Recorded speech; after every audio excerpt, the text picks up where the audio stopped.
माझ्या पोरांनी कर्तृत्व निर्माण करावं, ते फक्त 100% करून दाखवा.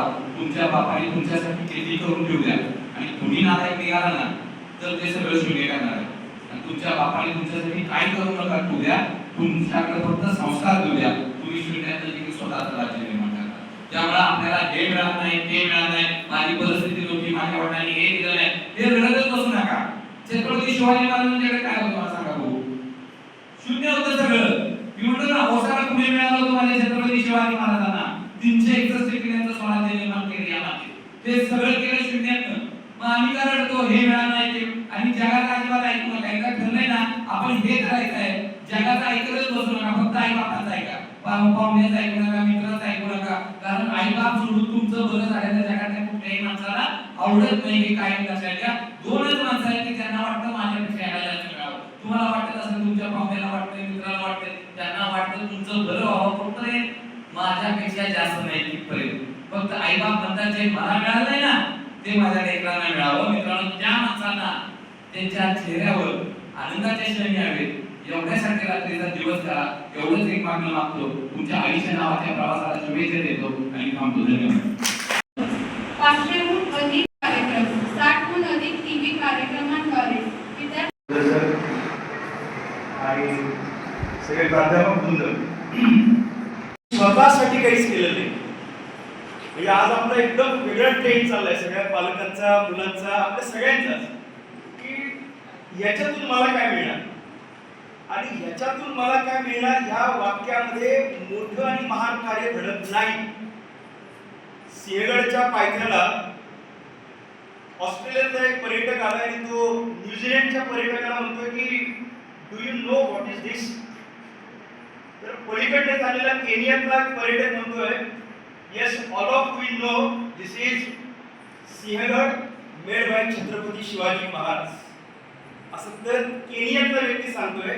आश्चर्य म्हणजे तिथे कुठेही संकल्पना छत्रपती शिवाजी महाराज असं लिहिलेलं नाही. मला तर वाईट वाटतं कधी इतक्या ठिकाणी संकल्पना लिहून ठेवलं असतं. आमच्या पुण्यामध्ये वैकुंठ स्मशानभूमीच्या तिथे विद्युत दाहिनीकडे संकल्पना अमुक अमुक नगरसेवक. मला असं वाटलं की ही संकल्पनाच यांची का काय? म्हणजे त्या वैकुंठात सुद्धा नाव लिहायचं. ह्या आजच्या ट्रेंड पासून जर आपण खरा स्त्रोत पाहिला तर तो छत्रपती शिवाजी महाराजांच्या कर्तृत्वात आहे. पुढचं माहित नाही आपल्याला. या आयुष्यामध्ये एक जन्म सगळा पैसे कमवण्यात घालवायचा आणि सगळे निर्णय पैसे ह्या मुद्द्यावरती. मध्ये कोणतरी म्हणलं की जे आम्ही गावात एक घर बांधलं, ते म्हणले ह्याच्यातून मिळणार काय? बस आम्हाला आनंद मिळणार. आमच्या आजोबांनी आणि वडिलांनी तिथं काम केलं ना, तिथं आम्ही एक निवाऱ्याचं ठिकाण बांधलं. तू लगेच त्याच्यावरती रिटर्न आणि इन्व्हेस्टमेंट नको मागूस आणि इथं लोकांना राहण्यासाठी सोय करून नाही, आम्ही आमच्यासाठी बांधलं. प्रत्येक ठिकाणी पैशाचा विचार इतका की 10,000 कोटीची प्रॉपर्टी असलेला एखादा क्लास चालक अजून 4 पैसे मिळण्यासाठी गडबड करतो आणि त्याला सीबीआयची लोक काळं कापड लावून असे ढकलत खेचून देतात ना. त्यावेळेस करिअरचा खरा अर्थ कळला पाहिजे की करिअरचा अर्थ फक्त पैसा नाही. करिअरचा अर्थ मला याच्यातून काय देता येऊ शकेल आहे.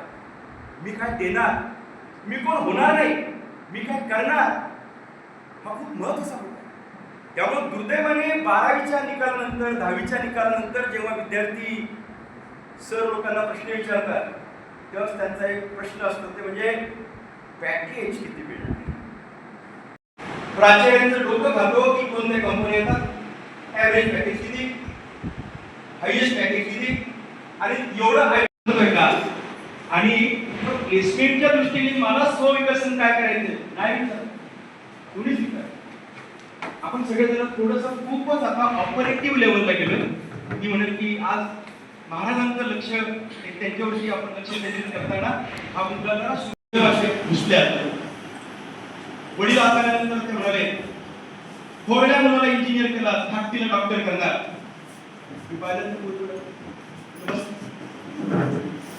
बसल्या बसल्या म्हणाले काही पण झालं तरी चालेल, डॉक्टर करणारच. हो, पण माझ्याकडे कशाने आला? ते म्हणजे 2 वेळा नीटची परीक्षा दिली, तिसऱ्यांदा देऊ का नको विचारला. त्यांना पहिल्यांदा विचारलं का मला, ते म्हणजे नाही विचारलं. आता आम्हाला तुमचा व्हिडिओ पाहिला, आम्ही फार जालन्यावरून आलो. मी म्हटलं किती मार्क होते पहिल्या नीटच्या परीक्षेत? ते म्हणाले 90. तुमच्या माहितीसाठी सांगतो, हे 90 मार्क 100 पैकी नव्हते, हे 720 पैकी. मी म्हटलं कमी पडले. नाही म्हणले पोरी डॉक्टर करायचे, बाकी काही